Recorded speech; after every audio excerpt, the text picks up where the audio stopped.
KCSI studios now. We're at 6 degrees, sunshine, wind chill 4 below, winds are from the west at 9.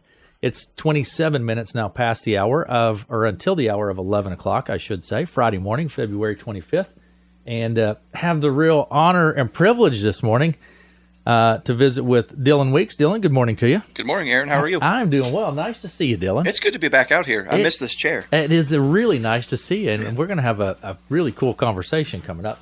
Also this morning, Dustin Mattson, right? Yes, sir. How are you, Dustin? Not too bad. This is our first opportunity to get to meet. Yes, it is. So I don't even know where to start with this because we've had this cool conversation going on here. So you guys are telling me about a movie that you guys have. You wrote the movie? Yes, sir. Produced the movie? Mm-hmm. Starred in the movie? Yes. Yep. I mean, we did it all, right? We pretty much did every single thing in the credits you can do. We did it. So here's what I want to know. Let's take this back. This is kind of your brainchild, right, Dustin? Yes, sir. Where did your interest in this start in the first place? Take me back a little bit. Oh, boy. Well, I'm 37, and I grew up with my parents being totally okay with letting me watch a lot of horror movies and, kind of peeling the curtain back and showing me that it was all pretend, So a lot of, like, making-of magazines or Cinema Fantastique magazines and things like that. I just got interested in horror at a very early age, and a very specific type of horror. I like a lot of silly 80s slasher movies, like we were talking about off air a little bit. And eventually, I started writing film reviews for a company out of New York called RepulsiveReviews.com. And then that kind of transcended into me doing video reviews for a YouTube channel called 3B Video. And I took my buddy Chris Daniel along with me, and my wife Megan Mattson, who is a professional photographer for Mattson Masterpiece, always shoots everything for me. Right. So it looks like $1 million because she has talent, and I just wave my arms around and talk about movies. But somewhere along the line in this past like 3 or 4 years, we started kicking around the idea of maybe doing a cartoon series. Mm-hmm. And having this villain named TapeHead picking people off at the video store and kind of making like a Scooby-Doo-esque, adult Scooby-Doo cartoon. Right. But the budget just wasn't there. So we decided to shift gears and consolidate a whole season of the cartoon into about a 45-minute movie, a little short movie. And we just saved up all of our YouTube money and all of our merch sales for the better part of 6-7 months or something like that, and then got all of our buddies together over the course of 4 days-ish and shot a very silly slasher film. So 3B Video, you're wearing merch right now, Yes, right? sir. And this is a YouTube channel that you operate right now. Yep. So, and the 80s slasher, you're talking my genre here. Your bread and butter. Yeah. This is when I grew up, right? And most people at my age and our age would remember that. I remember going, you talk about the character Tapehead. Mm-hmm.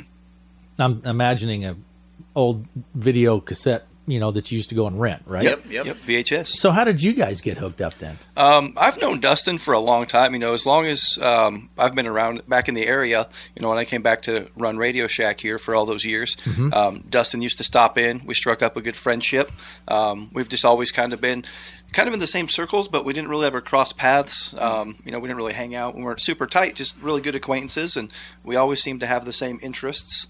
Then about 3-4 years ago, he stopped in. I was working down in Shenandoah. I happened to kind of run into him, and we reconnected. And he was doing the 3B Video thing, and asked me if I was interested. Been on a couple shows with him, and really just got really tight. We've been really close ever since. And the thing I know about him is if he has an idea and he's passionate about it, mm-hmm. you want to be on board. Yeah. So okay, thank you. I appreciate that. No, absolutely. If I had to put faith in anybody to execute a plan, he's the guy. So he randomly says, "Hey, how would you like to play a villain in a movie?" I'm like, "Let's do it. I'm in." That's it. Yeah, no convincing needed. I don't even have to know what it looks like. No ideas, no plot was unveiled yet. Just this is it. You want to do it? Yep. I'm in. So have you been involved in theater or production or anything previous to this, Dillon? No, really just, physical fitness. That was kind of the thing. Yeah. I also huge 80s slasher fan. So I've always liked the menacing, the big. You have to be intimidating. You can't just look kind of scary. You physically have to be intimidating. So yeah, he's got the physicality for sure. But without a doubt. Full disclosure, nobody in the first Tapehead film is an actor. None of us can act at all, and it's blatantly obvious. It's very like tongue-in-cheek, campy.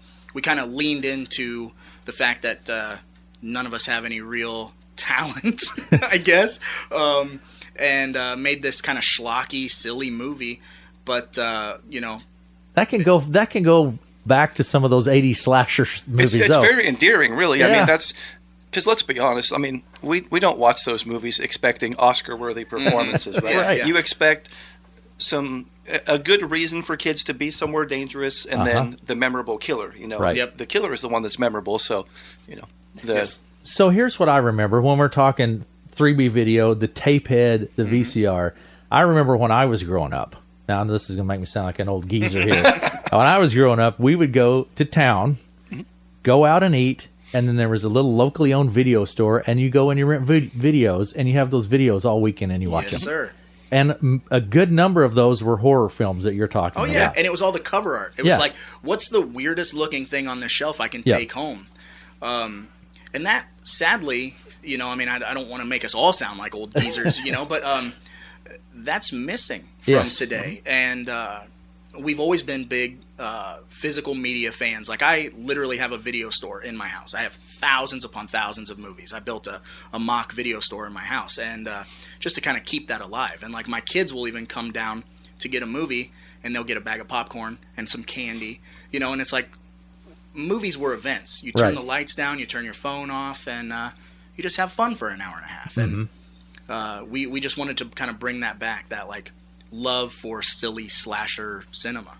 So what's it going to be? I mean, how do I guess this movie, and it's called Tapehead. Yep. How do I get it? How do I watch it? What if I wanted to find it, get it, watch it? What do I do, Dillon? No, I mean, they can contact me or Dustin directly. You know, we can kind of help people that way. The website's kind of It's got a long title. Yeah. So on social media, you know, you can find any of us. We're always posting links. Okay. It's on Blu-ray and DVD. Soon to be VHS, actually. We're going to do a limited run of VHS for the old folks like us. Very cool. Yeah, you can still make VHS these days. So. Can you really? Yeah. Everything is streaming now. Right. As you've noticed. Yeah, sadly. So this is an opportunity to embrace some of Yeah. that. So. And that's kind of a double-edged sword. A lot of people that went to film school, because I did not. I everything is self-taught. You don't need, at least in my opinion, you don't need film school anymore, because everything's on the internet. You can learn everything from lenses to apertures to frame rates, whatever you want to learn. It's right there to learn. Or you can have your wife being a professional photographer helps too, right? Absolutely, Yes. Yeah. That definitely saved the day. So you wrote this. You wrote the script. Yes, You did all the casting, yeah. or just pulled in your buddies and said, "Hey, let's do this." In the first movie, myself, my YouTube buddy Chris Daniel, who lives in Kansas City, and our buddy Michael Edstrom, who goes by VHS Mikey, lives in Oklahoma. We kind of knew that since we can't get any actors, well, we kind of play like terrible versions of ourselves. Okay. We like play ourselves, but not as nice, I guess. And so you want us to die, Right. And we all pool our money together and buy this old abandoned video store where Jacob Cobb was accidentally murdered back in the day, and we accidentally summon him, and he comes and picks us off one by one. And Jacob Cobb would be That's Dillon. me, yeah. That's your character Yep. in this. How was it getting into character? Tell me about that. Or so maybe really, maybe you're always in character. I don't know. I'm always a Always character. angry. Yeah. No, that's the thing. Like, I'm a pretty gentle You're soul. the nicest guy I know, Dillon. Yeah, So- I try to play that off, but no, it's one of those things where I just mentioned the 80s slashers, and Friday the 13th is my series, and everybody knows Jason Voorhees and Sure. the hockey mask. He's very iconic, and everybody has most people have their own favorite actor who's played Jason, right? So, Kane Hodder is pretty famous. My favorite Friday film is Part 6, and C.J. Graham is my favorite Jason. So I liked his physicality. Kane is obviously he's a pretty fit guy as well, but C.J. Graham, who played him in 6, build-wise was more similar, more weightlifter, looked like more of a bodybuilder, not bodybuilder, but, weightlifter, pretty Right. physical. And I've seen that movie so many times, so that was kind of my inspiration, to kind of be more like his portrayal, take some of that. And once you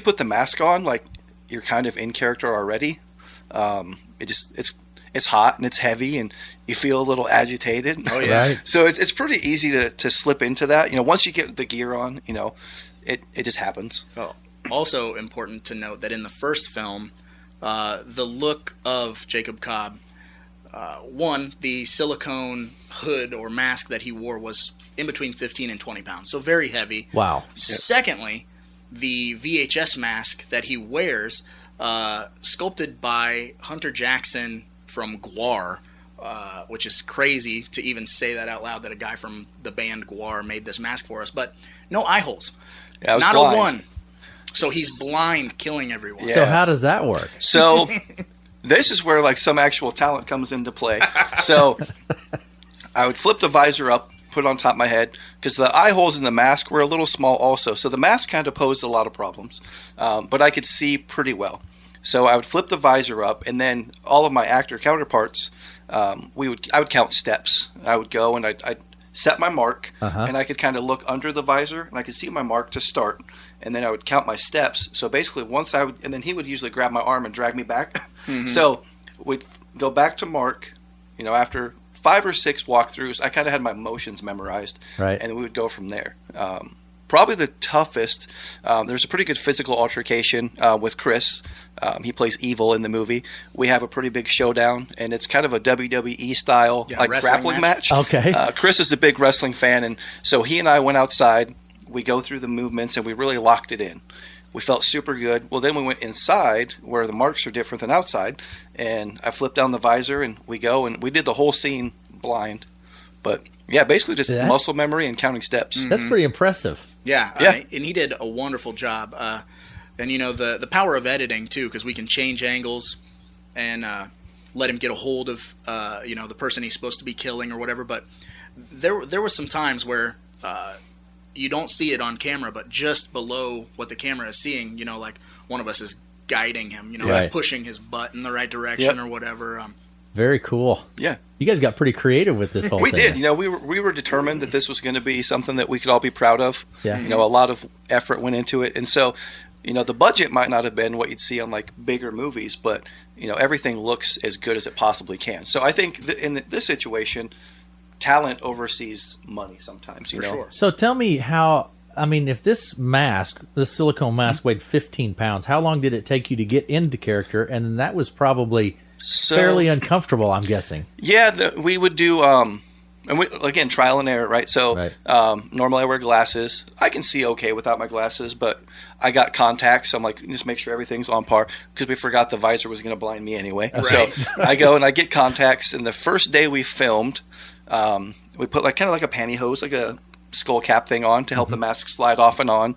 And then I'm not sure what kind of powder it was.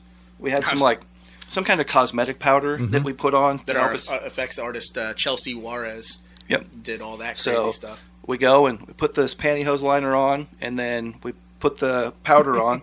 We slide on the mask, and I'm not one to complain. I'm in it. We're going to go. So what happened, once we slid the mask on and we readjusted it, the pantyhose liner was like halfway over my eyes, and I got powder all stuck on the contacts. And so I was like literally blind. And then you start sweating, and the powder turns to a paste. Yeah, the first night of shooting, we took the mask off, and everybody's like, "Oh my God, are you okay?" I'm like, "Yeah, I'm good. I'm gonna have to throw the contacts out. This isn't gonna work." Not one to complain. You made your way through it, but Oh yeah, wow. Yeah. And we get the mask on and we'd shoot, and a couple times, we'd be just going. We're not really worried about the clock. We're getting the scenes that we want. The footage is looking good, and it might be 4, 5, 6 hours, and I'm just like, no, let's go. Mm-hmm. Give me something to drink. Give me a straw. Let's Drinking go. Red Bull through a straw in the back room. Yeah. I need a little boost once in a while. So a good, fun experience overall? Absolutely. Okay, so that little kid in the 80s watching the slasher movie, now you're on the other side of that. Is it what you thought it'd be? Oh, it's amazing. Mm-hmm. I mean, so we know what it is, right? It's a low-budget, independent horror movie that, we're super proud of. It's not the next big thing. We think we can get to that next level.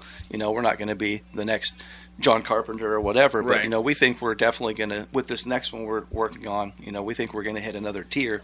But it's really a dream come true. I don't want to understate that. It's super fun. I enjoyed it. It was worth every ounce of blood, sweat, and tears. Literally, right? Absolutely. I will be the first Dustin Mattson, not the next John Carpenter. That's but, right. Yeah, and when we decided to do this sequel, we all kind of talked about it as soon as we wrapped the first one. We're like, we had a blast making it, but because none of us are actors, the tone is very slapstick. It's very like a Three Stooges, or Abbott and Costello meet Frankenstein, but with blood and nudity. And so with this sequel, we decided we're gonna like put our feet firmly in the sand, and we're gonna make a real slasher movie. So we decided to change the look of Jacob Cobb and make him more rotten and scary. To be honest, he's very scary in this next one. And then we also had the discussion right off the bat, like, he can't see out of that mask. We have to fix that. So we, melted the mask and rotted it. So now he's got one eye hole, so he can see. And he'll be able to stomp after people and run after people. No telling what he can do now if he can actually see, right? Oh, it was amazing. Everybody's dead, I'll tell you that right now. No, we did a test fitting with the new mask, and right away it weighs about a half as much, if not less. Mm-hmm. I can see. So as soon as I put the mask on and flipped on the visor, I was just like running around the house. I'm like, I can see everything. I was like reborn. So nice. Have you started filming the sequel? We're going to start filming at the beginning of August. Okay. Because right now we're running an Indiegogo campaign. Like I said, with the first film, our budget was in between $4,000 and $5,000. I've got the official numbers somewhere in a notebook because I kept track of every single item that we bought, from socks to hair nets for Dillon. But with this next one, our goal is $20,000, which is massive. You're really stepping it up then, aren't you? We're really trying, because there's a lot of stuff that we want to accomplish, and the reality is can't do it without money. Right. And to make it not just a bunch of buddies hanging out and doing it, I mean, obviously we love it. We want to do it because we love it, but I want to make it worth the actors and the crew's while. I want to pay and not make it so like everybody just come hang out with me and let's sweat to death, And so will you take auditions for this, or are all the roles filled at this point? Everybody is cast right now. So we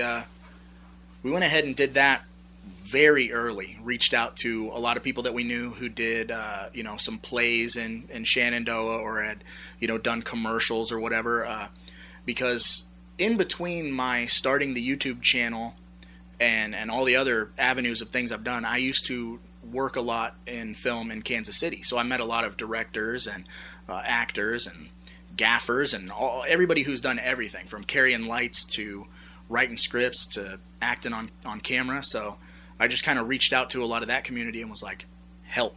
Yeah. Please help. I'm trying to do something very big. And everyone's been very supportive. Dustin Mattson with us this morning, and Dillon Weeks talking about TapeHead. Yes, sir. That is out now. Yep. And it's available. How can people reach out to you? Give me a phone number or Facebook, or how can they reach out to you, Dillon? Yeah, my Facebook, it's just my name. We do have a TapeHead movie Facebook page. Mm-hmm. So if you look up TapeHead the movie, you can find that.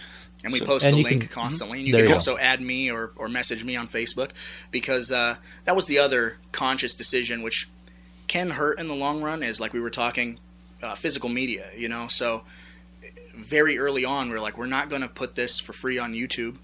We're not going to, because you can put it on Amazon Prime streaming. Like we could do that very easily, but it was like, it needs to be physical. Otherwise, I kind of feel like we're hypocrites. Right. Yep. And which is a double-edged sword, because this day and age, a lot of people just want to click play and go, and Well, but we ran into people that hit us up and they're like, we don't have anything to play a don't disc. Even have a DVD player. And I'm like, what? That's a thing? Like, that people live like, but that's the reality of it. That's the world we live in. It is, sure, and it's tough to, and that's where your moral compass comes into play, right? Like, how much do we love physical media?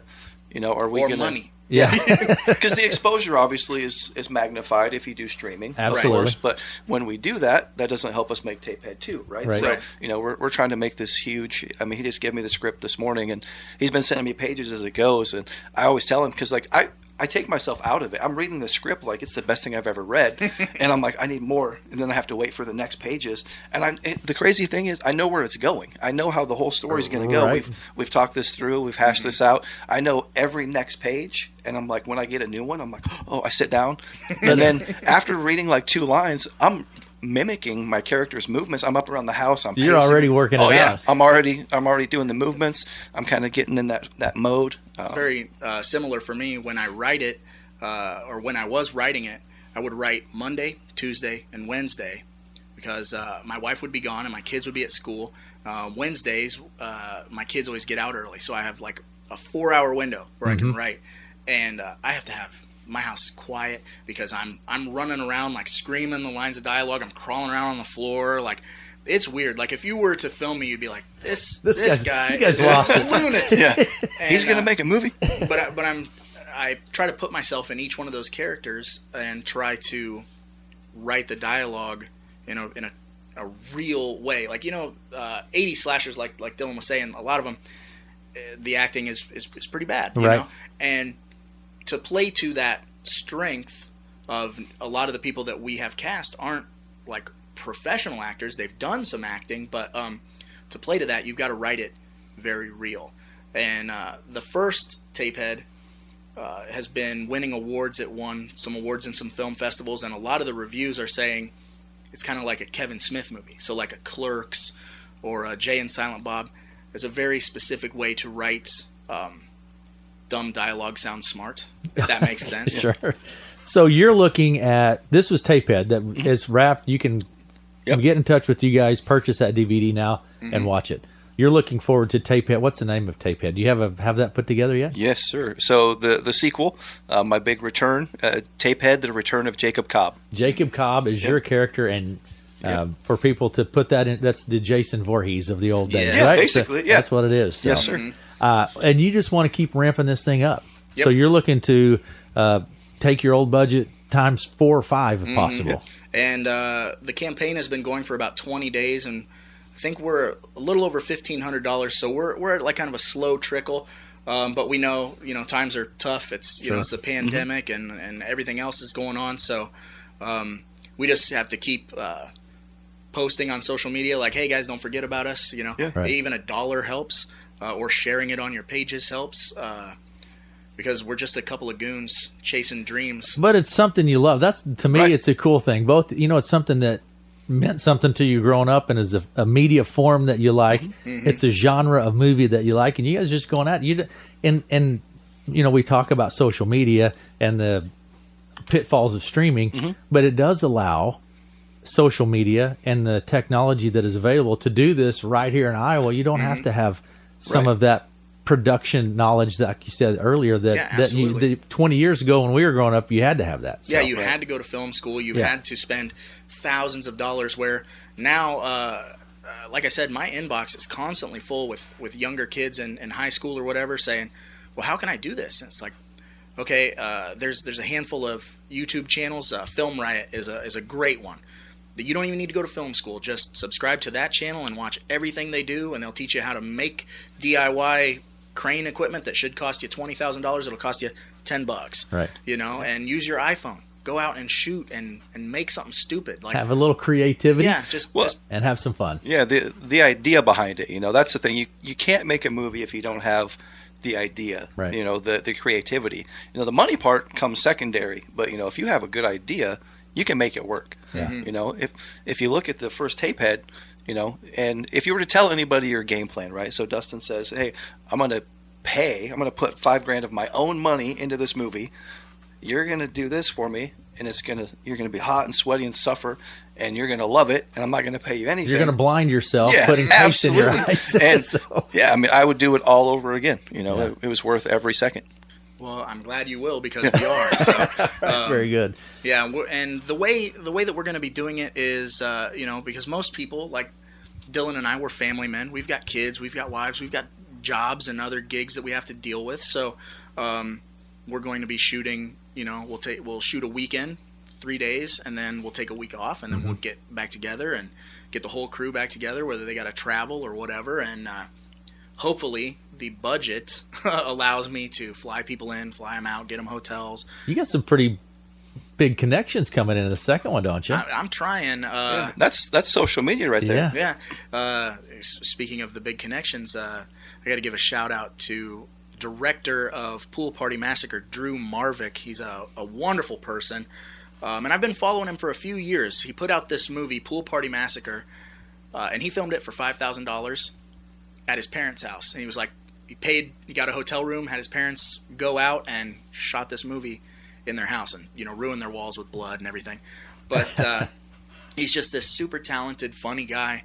And every time I post on Facebook about the movie or what we're doing or a prop that I'm building or something, he'll always be like, he's the first comment, "Oh man, that's amazing, that's amazing." And like a month and a half ago-ish, he messaged me and said, "I'd like to be in this movie if there's a role." And I was like, yeah, sure. So, of course there is. Yeah, so we are going to be working with him, which is, I even told him, I said, "I'm not sure I'm qualified to direct you, but, I'll fake it. I'll fake it all day." Super cool. Super cool. Again, Dustin Mattson with us this morning and Dillon Weeks. TapeHead is out. You can reach out to you guys on social media. Yep. You can get in touch with them, get a DVD. Absolutely. And look forward to TapeHead 2. Oh, it's going to be big. Right. Big. I'm excited. Do we need to cover anything else, guys? Have we about covered it all this morning? I think so. Man, super. I mean, your guys' passion for this is obvious. Oh, it's fun. I mean, you guys are like smiling, having a good time. Appreciate you it. love talking about it, right? So best of luck to you. I hope that a lot of people jump on and follow your guys' career. I hope it just continues to help you grow like you hope it will. Yeah. So. Yeah, thank you. So yeah, anybody listening, find us on social media and donate to our Indiegogo. There you go. So we can make this movie. All right. Super. Well, nice to visit. Nice to meet you too, Dustin, Yes. by the way. Nice to meet you. Nice to see you again, Dustin. Yeah, good to be back. All right, Dillon, take care. And Dustin, well, I look forward to seeing how this whole thing shakes out. We need to get in touch because I need a copy of this. I'll take care of you. As a matter of fact, I still have a VHS player. Nice. Yeah. See? We'll have to hook you up when that That's our comes people through. right there. Yeah. So make it a great guy. Nice to see you.